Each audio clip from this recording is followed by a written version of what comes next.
My name is Martin Shelton. I'm a postdoctoral fellow here at the Institute for Systems Biology. And since my degree is in biomedical sciences, my research focus has always been on human health and disease.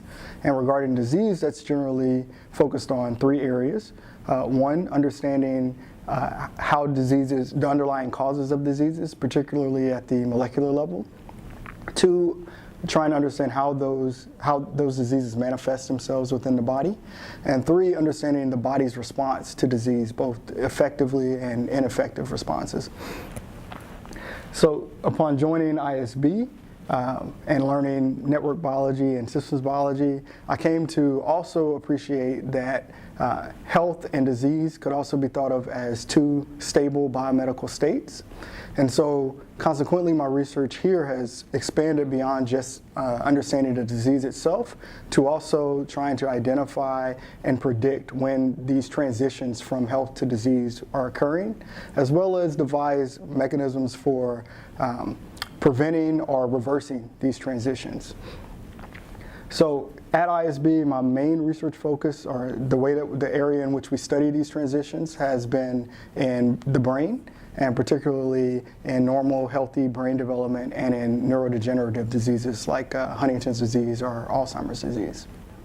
Well, we used several cutting-edge technologies to study transitions. These include DNA and RNA sequencing, as well as microfluidics-based single-cell analysis to measure and identify the genes that shape the networks and set their states.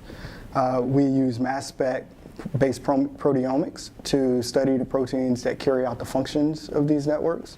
And we use a variety of computational data analysis approaches and algorithms to map these networks and to highlight the important members of these networks and their relationships to one another.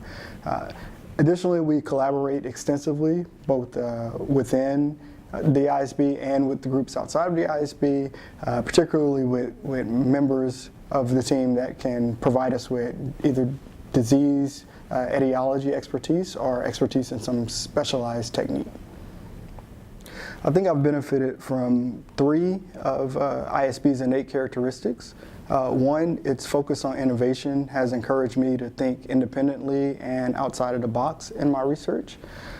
Two, its small size and flattened organizational structure encourages broadly collaboration across the Institute, as well as it's enabled me to have a voice in decisions that would normally be above my pay grade. And then three, I think ISB's lack of bureaucracy has allowed it to remain very nimble, and it's allowed it and its researchers to take advantage of new and interesting opportunities.